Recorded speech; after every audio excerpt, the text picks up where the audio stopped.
Some call me the Oracle. Some call me Whitestar, Aquasol, Salal to Spokes.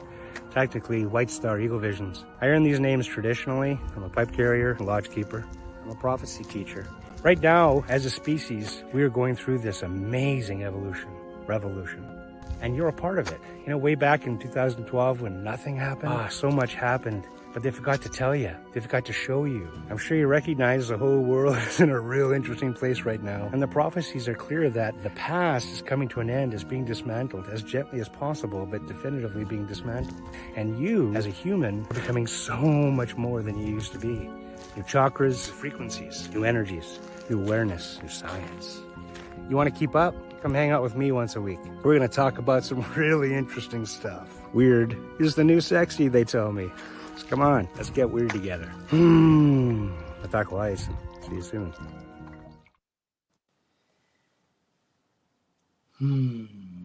Attack Wise, and indeed. How you doing? Oh, what a beautiful, amazing day it is here on the west coast of Canada. Yeah, you just can't beat Mother Nature. One of the crappy things of living here on the west coast of Canada, of course, is that it gets real soggy for about 2 or 3 months. But I guess it doesn't turn into an icicle for like 8 months like it does the rest of Canada. So, yeah, you know, here I am complaining about the weather. But it's nice to have the beautiful days. It's nice to, know that spring is in the air. You know, the cherry blossoms are starting to peak a little bit, and life's starting to come alive here. And I couldn't be more excited. If you're arriving late, that's okay. So am I. Those technical difficulties, coming together, the astrological, cosmical, universal dynamics were in flux, and ruined the peaceful coexistence with the multi-universe just for a moment. And here we are getting started a little bit late, but it did give me a chance to catch up on some reading. It's interesting. Here, check out that guy. Yeah. That was a few years ago. It's interesting. And I picked them up with the mindset of, and of course I'm the author, right? That was me a gazillion years ago. A little bit less hair facially and in the nose and the ears and such too. Hey, do you know I'm just about to turn 57? I guess this is the last show until, you're going to see me at a year older, and so happy birthday to me, happy birthday to me, happy birthday to David Whitestar, happy birthday to me. But anyway, it gets a guy to reflecting. And so when I reached for these books today, because I actually wanted to specifically lean into a chapter here on awakening symptoms that I wrote, the publishing date on this book, Metaphysical Manual 2, was 2005. So that's putting us a few years into it, right? Now that's getting around to 20 years old and such, right? Time flies. But I was reviewing Metaphysical Manual because I wanted to review it through fresh eyes. I've been teaching this for so long. To be perfectly honest, there's a lot of conversations that I have these days that I just assume the other person knows and knows how to fill in the blanks, knows how to read between the lines, knows what I know, I guess, right? And I can share with you that I wanted to approach this with a fresh lens. Like what if I didn't know nothing? Would this still teach me something? And I gotta tell you, I have read a lot of books over the years, specifically on, metaphysics and parapsychology and paranormal and how-tos and, and all the big name stuff as well. But I gotta tell you, I'm proud. The Metaphysical Manual series has, in my opinion, stayed the test of time. The only thing that I would offer different would be in the Metaphysical Manual 1, I talked about the 7 active chakras in, our Torah, in our tree, in our metaphysical alignments, call it what you want. But today, there are, 12 very active chakras, getting down and getting busy, and active and engaging in our universe, way back December 21st, 2012, when nothing happened. Well, in my opinion, to make a very long story short, what I perceived, what I experienced, and was that we went from a 7 chakra system to a 12 chakra system. And, it took 3 days, etc., to assimilate into that process. But that was the end. That was a shifting for me. Certainly the ending of the that world and the beginning of the that one that I'm currently now living. Timeline shifting, albeit aside, and I know we can chase down those rabbit holes. But what's cool is that we can. There's some really, really good, juicy stuff in this book here. I'm not just saying that because, of course, I wrote it and such, but this is more of a reflecting moment, for me, that I'd like to share with you. That, way back when I shared these books, to be honest, I wasn't even sure that anybody would even bother wanting to read them. Yes, I was actively teaching even back then. I've been teaching people metaphysics pretty much my whole life. Ever since I was a kid, get so much energy generated between my fingertips that their friends would turn the lights out and you get so much juice going, you can almost see a little blue arc of light between your fingertips. And I would teach that to my friends. And I've even actually taught that to a number of adults over the years that, when they get back to me, Eureka, oh my God, it happened, and some folks can and some folks can't. But it's fun to get to that place where you understand your own metaphysical prowess and your own metaphysical muscles, so well that you can be playing with these energies to kind of discover what it is your superpowers are, right? And so I've been teaching this for a lot of years, but it's been in person. To be honest, this online thing is relatively new to me, and in the very beginning, I wasn't actually sure it would translate. I wasn't sure that, metaphysical energy, I'm so used to being able to walk up to students and go, wow, feel that? And maybe you just did, right? And maybe you didn't. But I can share with you that when you're in my presence, there's no maybe you did, maybe you didn't. There's none of that, I promise. You get in my space and we fire things up in that way, like I've always been able to my whole entire life. Ever since I landed on this planet and I've been alive, I've been that guy who can juice stuff. I've been that guy who's been completely and totally aware of my 30-foot environment, metaphysically speaking. I know things like when the human aura goes blip, that person has 3 months to live. That's it. And that's just nature's way. But this actually happens way every time, not just when it's going to be natural causes. And, it could be an illness or a car crash or, what have you. But when that aura goes blip, that's it. No checks, please. And I laugh about it because I got this relationship with death that, again, obviously must be and might be just a little different than most folk who don't have this relationship, who don't have this knowing. Yeah. And so for me, the motive for teaching and for sharing was with others was so that if I could inspire it from within them, bottom line is if you can see an aura, I'm not so weird because we both see an aura and at least we're weird together, right? And that's kind of what this show is really all about because it's about the Whitestar teachings, right? And so way back, when I was a kid even, the explorations were pretty deep and intense. I mean, I'm talking hermetic teachings. And I got my first tarot deck, which is all about archetypes, when I was, literally a kid, 11 years old. And so I've been inspired to share that, again, with all my friends and, my family, all my poor sister, right? So, I tried. Yeah, she's got some gifts, but they spook her, so bless her. I get it. She's going to remain the ostrich for as long as possible. Yeah, totally. There's just some things she don't need to know. And she's made that quite clear with me. And so, aren't siblings wonderful? You can kind of test stuff out on them, especially younger. I was the oldest, so I suppose it was me strapping my younger siblings into rockets and stuff and sending them careening down hillsides and such. And I didn't do that, not much anyway. Toboggans maybe. Yeah. Anyway, I digress. Love you, sis. Ters, But I've been teaching this stuff to others because this was my experience, and at some point, some friends of mine said, David, you really should write some of this stuff down.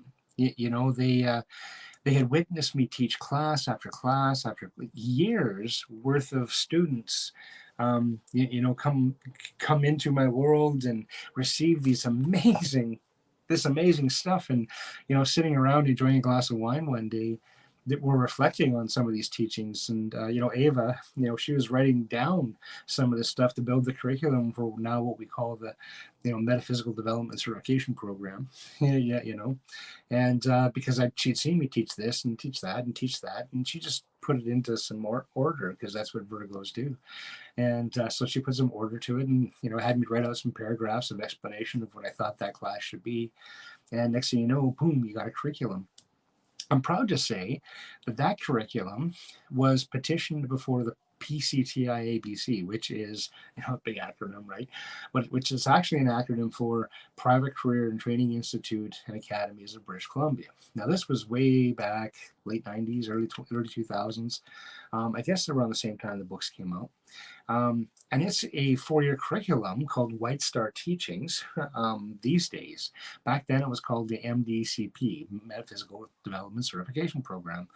And the whole premise of the entire teaching was to present this curriculum that created certifications for students that attended, so that they could potentially make a living in the industry in some way, shape, or form.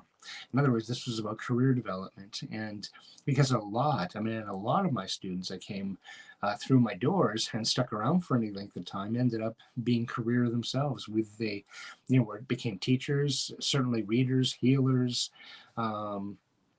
Oh my goodness, it would take certainly way more than both hands, to count how many students that I'm proud to say are walking their professional practices. And to be a psychic, an energy worker, etc., doesn't even have to necessarily be, the gypsy. I see a tall, dark, handsome, stranger, hoy. It doesn't have to be that.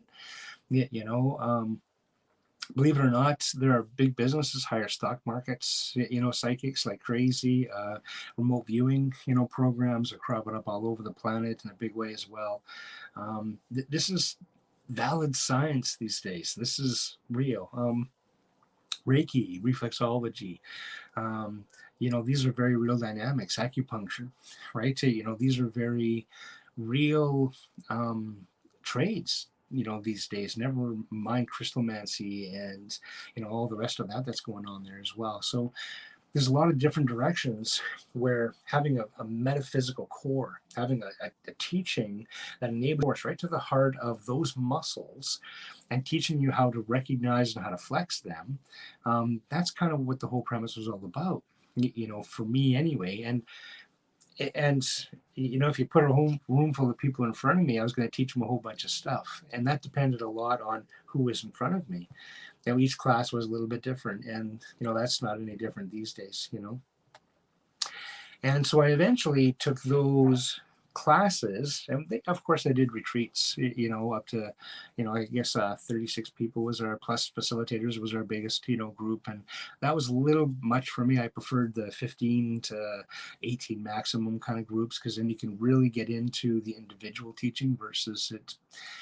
I've done seminars, 16,000 people. Long Beach, California was the biggest group I ever spoke to from on stage.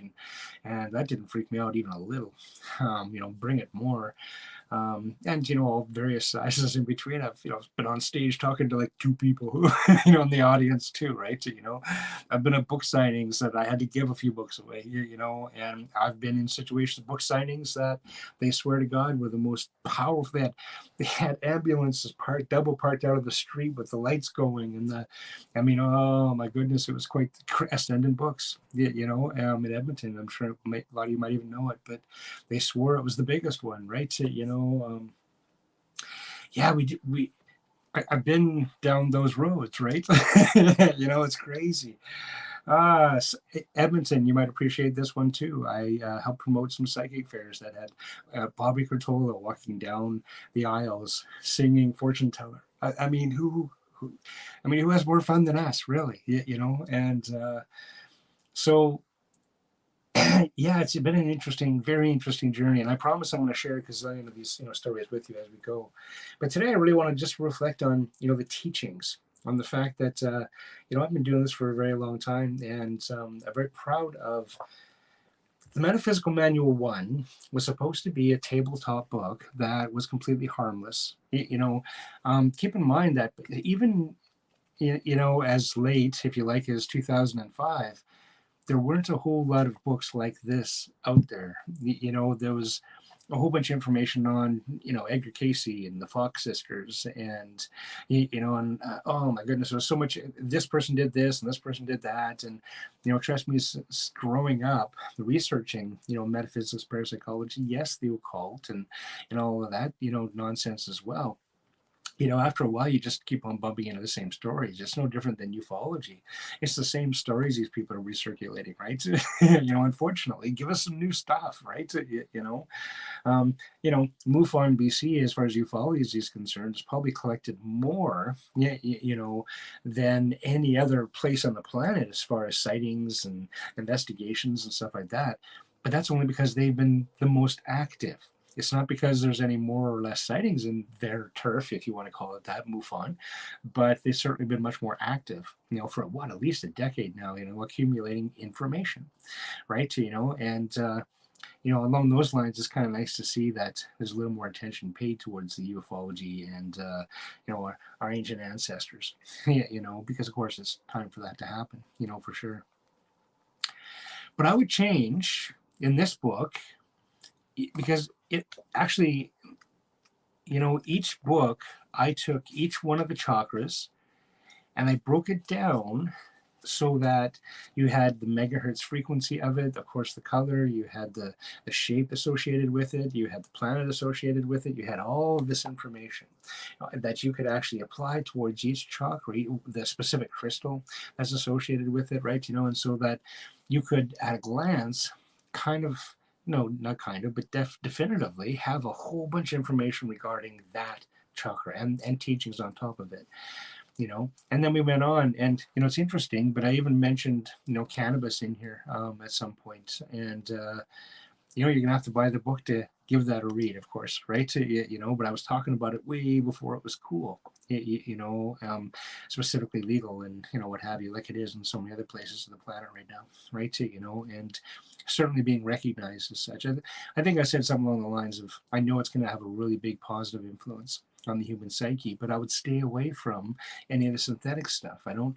I'm a firm believer in staying the heck away from, as many synthetic things as you possibly can. And yes, that includes things like coke and heroin and meth, and, and none of that stuff can be good for you, in any way, shape, or form. If you're going to play with psychotropics, even if you're going to journey, if you're going to do that kind of stuff, every single person I've spoken to who has done, for example, acid on just a recreational journey, and then acid on a sacred journey, the sacred was way better, honest to goodness. When you step into any of this kind of work, any of that kind of work, whether it's mushrooms or SID or what have you, I'm the kind of guy who leans way more into the psychotropics found within the mushroom community, and even peyote and the ayahuascas, at least they're a little more natural, right?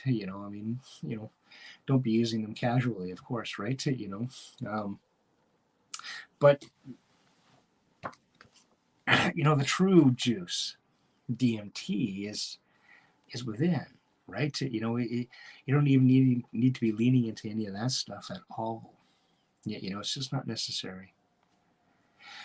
So anyway, the thing I would change here is to add more chakras to this book, basically, right? And we'll take it from there. Now, one of the things I wanted to share with you today was in this book, Metaphysical Manual 2. Now, before I jump into this chapter, Metaphysical Manual 3 and Metaphysical Manual 4 are pretty much, half done. They need an editing and, groomed up and what have you, but to be published. And I heard a vicious rumor recently that we're going to be putting out Metaphysical Manual 3 this year, 2024, and then 2025 Metaphysical Manual 4 takes its launch, and I couldn't be more thrilled.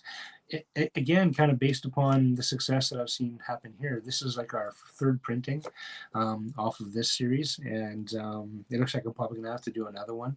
I am going to start posting them to the Amazon, tribes, if you like, so that you can access it that way. But you and I both know there's something about a book, even if it's a little mangled, or maybe especially if it's a little bit mangled, right? There's something about a book.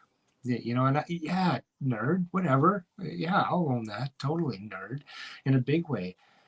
I walked into a public library here just recently and I stopped. It had been the first time in too long. And I just stopped at the doorway and went, and I opened my eyes and there's that old librarian, the one that's always there, right? And she had this smile, this knowing smile, because she knew. Yeah, absolutely. And I just smiled back like I knew she knew. Yeah, and went about my business. But there's just something about the silkworm. There's something about the mildew and all the mold and the dust and the yeah. Totally not glorious, right? But it's been such a big deal to me. Yeah, for sure. So in this book, here I'm gonna. It's kind of cool, actually. Some of the table of contents are Oracle Usui Reiki, Psychic Self-Defense, Past Life Recall, Metaphysical Development, specifically telekinesis, telepathy, aura reading. We got some Facebook, body and palm reading, physiognomy, some smudging, some runes, talismans, remote viewing, witches, witchcraft, and magic, some divination tools. We got a bunch of stuff, but what I want to just kind of read off to you today is awakening symptoms. And, for the next, and I'm actually going to give you guys only this half an hour today. I know we got a half hour late start today, but we're going to stick to honoring our time. And we're going to, cut this off in the next few minutes here, top of the hour. But I wanted to get these awakening symptoms out. If you want to grab a pen, jot them down yourself or rewatch this a few times. Because, back in 2005, I knew that I was printing this for me now. And or you, as far as some of the stuff that you may or may not be going through at this time of transition. Because we knew dang well, it was at this time of transition that humans were going to be experiencing some stuff that are going to knock them a little bit off kilter.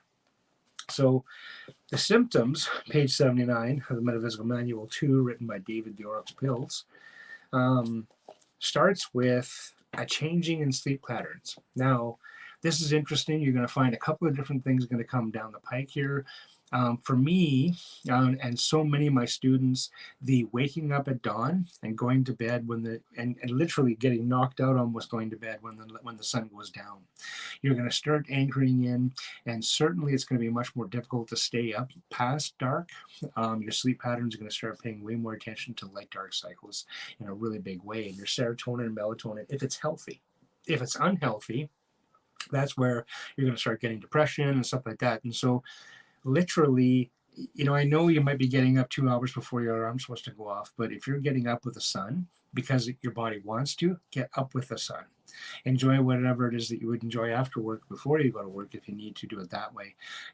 But getting up at that time and honoring that is going to do you so many favors. You have no idea. Unlike any other time in your life, you can get sloppy with it later on, but right now I got to tell you, your sleep pattern and your sleep cycles are so important. Pay attention to 90-minute cycles. You don't want an 8-hour sleep. Believe it or not, you can actually get better sleep with a 6-hour cycle. And what you might find is that these 90-minute or even 3-hour cycles are going to start to happen. You're going to find yourself, you go into the cycle, 90 minute, and then you wake up and you're refreshed and you're and you're actually awake for 5-10 minutes, whatever it is. You curl back in next to the wife and you do it all over again. And you may find that there's pockets of this that are going to start happening to you. Let it. And lean into it and appreciate it for what it is. Your sleep cycles are going to start changing and shifting quite a bit, actually, as you start to activate light body dynamics. And, for as many hours as you used to just dream like a log, just boom, you're going to find that you're going to get active in your dreams. You're going to get lucid. You're going to get, your night time is going to get busy. It doesn't have to be exhausting if you lean in. The exhausting part is when you try and struggle. It's almost like the difference between the lunar cycle and the solar cycle, right? We've been following the solar cycle, this 12 cycle zodiac scenario with leap year and all this other stuff for so long. And this is a struggle. Humans don't lean in very comfortably that way, nor does anything else in nature. But If you lean into the lunar cycle, which is, way different, honestly, a 13 cycle zodiac, you're going to find that you're way healthier, happier, your body and your systems work out way better. So paying attention to this, of course, all this stuff we teach in depth, in the classes and the courses. We have a boot camp coming up here pretty quick. Get a hold of me and get your name on the list. Unusual activity at the crown of the head. And that could be anything from tingling to even just, headaches, just kind of sewing up there, right? There, there's going to be a lot more busyness that takes place, maybe even a buzzing, that kind of idea. Vertigo isn't uncommon. It's uncomfortable, but it's not uncommon in any way, shape, or form. Sudden waves of emotion, just you're minding your own business and wah, good and bad. Oh my goodness, you might find yourself hysterical laughing at nothing, really. And you might find yourself boo-hooing over something that's pretty powerful and deep as well. And along those lines, one of your awakening symptoms, interestingly enough, may actually be past issues and even people coming back into your life that you haven't seen in way too long. And those people, of course, are back in your life because they're meant as a trigger. They're meant as a big, returning of that bad black cat omen, or that maybe the good one, to have you look at your life one more time in that scenario. So as you're awakening up and you're shining light in some of those dark circles and dark corners that maybe you had been put a cork on them too long, cork pops, it might just be not just that issue shows up, but it might actually be connected, maybe a cord between you and a person that goes tug, and suddenly you find yourself face to face with this person all over again. Lean in. Yeah, that's all I can say. This next little while, and what I mean by that is literally we're running out of time here now for this awakening protocol. We're within the year now, right? So all this stuff, lean in. There is nothing more important than your awakening at this point in time. Simple as that. At the end of 224, we all have to be in the scenario where we're ready to go pedal to the metal, right? And this is training. This is boot camp right now. And the universe is pushing you. And so some extreme changes in weight can happen up and down. That's just a par for it. Your system, alchemy, everything's going to change, even if you don't change your diet or exercise or nothing like that, right? And along those lines, you may find that your eating habits change dramatically. There's so much truth and untruth still coming out about our food source these days, and what we've been, unfortunately and accidentally, if you like, feeding ourselves and our children for way too long.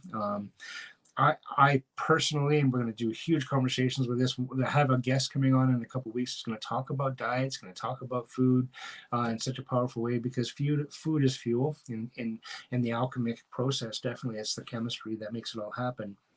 And so again, learning how to listen to yourself and lean into what your diet is telling you at once accurately is pretty important, for sure.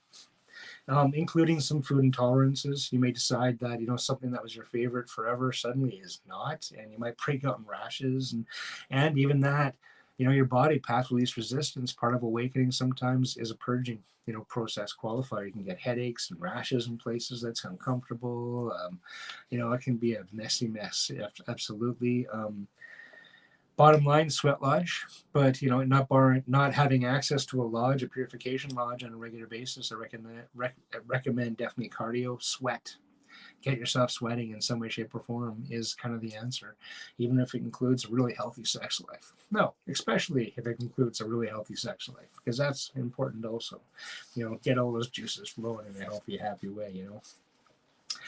An amplification of all your normal senses, any one of them, could be the touch, taste, hearing, sound, things get out of control. Sometimes there's the ringing, the tinnitus that's in the ear. That's not tinnitus. You're activating your clairaudient scenarios. Interestingly enough, it could be spiritual practices. You're going to find you're going to come on so strong, there's nothing that's more important than deep diving into that, whatever that is that's in front of you.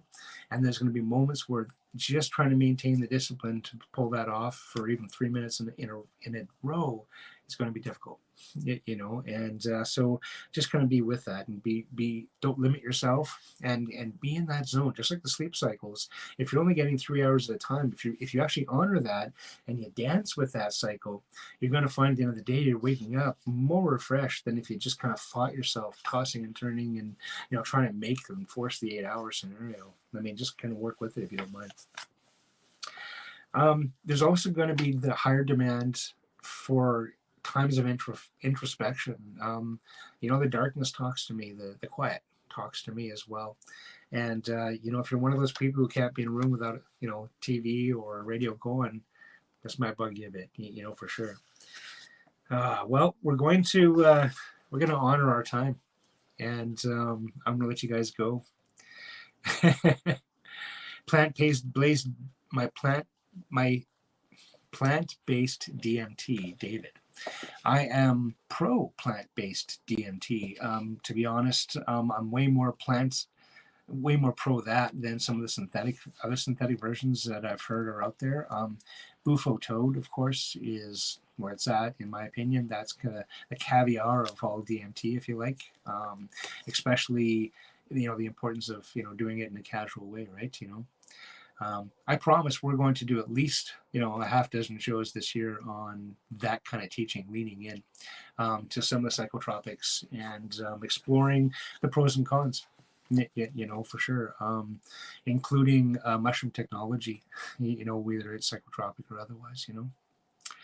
So, guys, this has been really fun. This half-hour little blurb, we got started on the awakening process, and over the course of the next 2 months, I'm going to be inviting and introducing you to some amazing friends of mine that we're going to continue to talk about the awakening process. Stay real. Surf's up. Love you.